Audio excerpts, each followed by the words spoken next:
I've been looking for ages. I mean, I wanted to get out of corporate life at the time. I'd looked at all these kind of multi-level things. I'd looked at buying a ready-made business. I'd looked at all the get-rich-quick nonsense and all the, the gambling and the horse racing and all this sort of stuff. I mean, in fact, when I was preparing my slide presentation the other day, I just went online. There's this wonderful website called Businesses for Sale. I mean, it's almost like the comedy club for us. Because just to compare what I'm teaching you today, and just to put this thing into context for a second, on businessesforsale.com, there is a West Wales traditional free house and cottage. The net profit, I don't know if you can see it at the back, the net profit of this whole thing is £18,000 a year. That's below minimum wage. They'd like you to shell out 350 grand for it. A van and car hire business in a market town. It makes a net profit of 15 grand a year. That's below the minimum wage. They want £33,000 from you.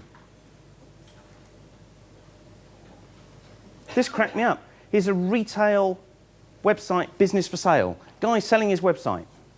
It makes £500 a year. Talking big time here, right? It makes £500 a year. He wants 5 grand for it. Is that 10 years before you get your money back?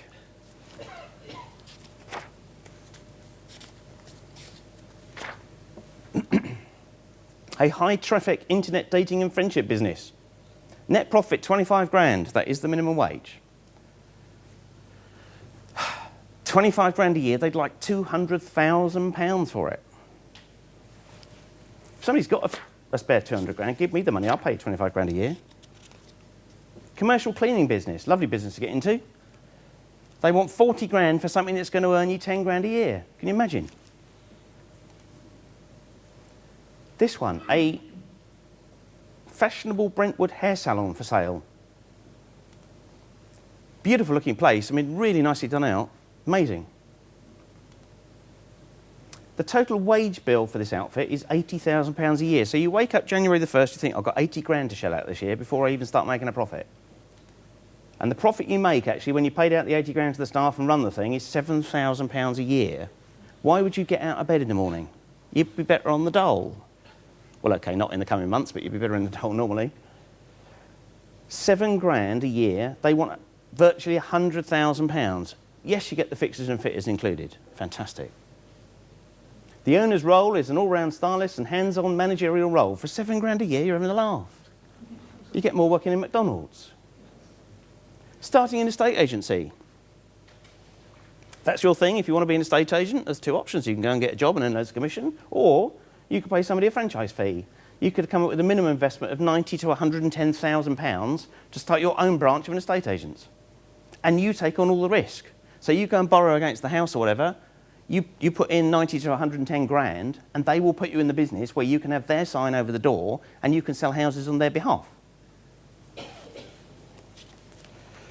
Pardon my phraseology, but it's about face, isn't it?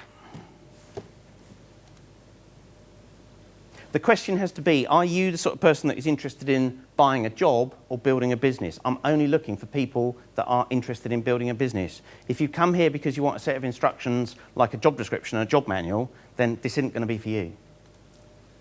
Jot it down. I'm looking not for somebody that's self-employed.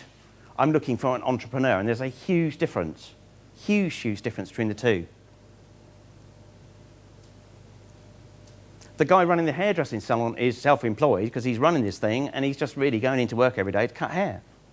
I'm looking for an entrepreneur, somebody that will spot opportunities, will take all the things I'm teaching you, will see other ways that they can attract customers in, and they can make some money. And if you make money, I make money. But I'm looking for entrepreneurs, not self-employed people. Because I don't want you to end up like this guy. This is actually an article in a magazine talking about franchising. This is a guy who's bought a franchise. I'll blow this up so you can actually see it. Let me just... It says, when Charles Williams was called from his Christmas Day fireside to deliver a box of dishwasher detergent to a hotel 20 miles away, he wasn't too bothered. I'd finished carving the turkey, so it wasn't all that inconvenient, he says. Anyway, it's all part of the job. This is a franchisee running his own business who's actually talking about it as a job. So it seems, was being called out on Christmas Eve, weekends and numerous bank holidays, and working days that regularly start at 6 a.m. and seldom finish before 9 p.m. You do have to work hard and the hours are very long, but taking this job was the best thing I ever did, says Charles, 40. Every day is different. I love every minute. 12 years ago he got into this. So for 12 years he's been getting up at 6 and finished. He's been starting work at 6 and finishing at 9 p.m. He's bought himself a job. He's not an entrepreneurial guy. I would be so pissed off if I got a call from a customer on Christmas morning saying, could you come and deliver me a box of detergent? I'm only 20 miles away. If we compare that to the business that I'm teaching you now, let's compare that to my Christmas day. I'm hoping that we've got all the... I've got all sorts of groovy controllers here today because we've got camera guys in. I think we're okay with the volume. Okay, so this is our transaction tracking system that we get a record of all our credit card payments. Let me just log in for a second. Obviously, I'm just going to mask this over as well because I don't want you getting my username and password.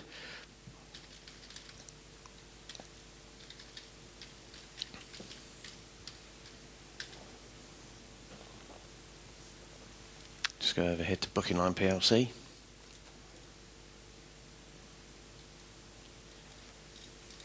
So I'm just going to take the Christmas period. So we're going to take something, let's say, from the 23rd, which is kind of the time that everything wound down for Christmas. And if we do up to the 31st, so that's, let me see, it's 9 days.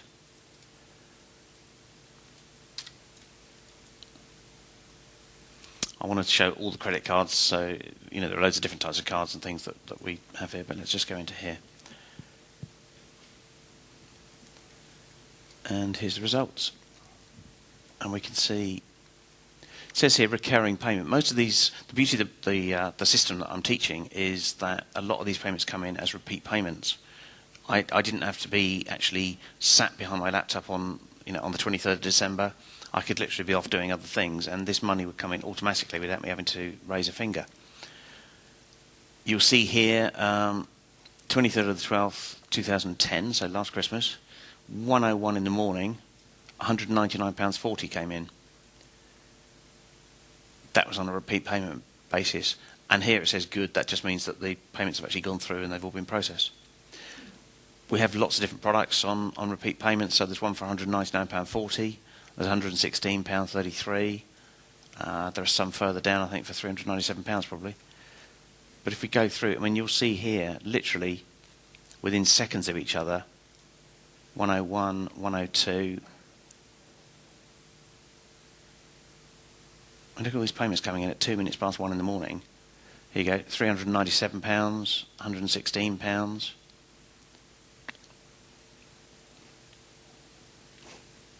£103 in the morning, it's still coming in. £104 in the morning, the money still keeps coming in. £397, £397 again, and again, and again, and again. These are all repeat payments. I didn't have to lift a finger. I didn't have to actually be sat behind my laptop to do this. If I scroll down a bit quickly,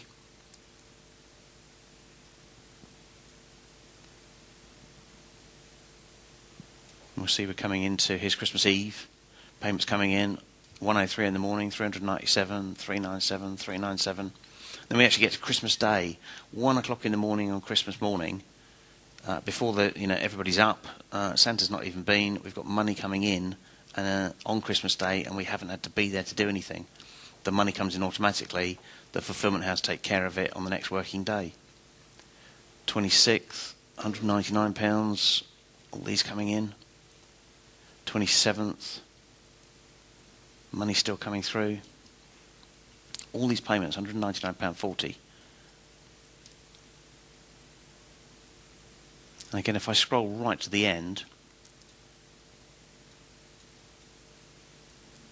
you'll see down here that there are two figures here, basically because we have credit cards and debit cards split out separately on this thing. But you'll see here on one of the transaction types you've got £59,500 worth, and on the other transaction type you've got £58,350. So actually, if I was to, let's just pop a calculator up here. So if I actually just pop these figures in, we've got 59,558 and 61p. And we've got 58,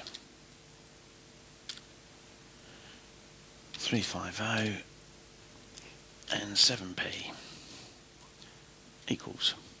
So the total for the time that it was the Christmas period, it was the time when nothing was going on, all this came in automatically on autopilot. The total for that period, you can see there if we zoom in, was £117,908.68. It's not a bad result for the Christmas period when we're away doing other things and money's coming in automatically. Fulfilment House take care of everything. Fulfilment houses tend to work between Christmas and New Year anyway, so everything got taken care of. £117,908 automatically sent into our account. Is that better than getting up at, what was it, whatever time of the day on Christmas morning and going out and delivering a box of Purcell or something, yeah? I think so. I mean, that has meant that I can literally be almost anywhere on the planet as long as I can get an internet connection, which in fact in this hotel seems particularly difficult. You've actually got to plug into the wall, which is interesting this morning. There was some wireless problem earlier on this morning. But it means I can be in Hong Kong, I can be, as I was recently in Miami. I can run my business from my laptop computer without actually physically being there using the things I'm going to teach you today.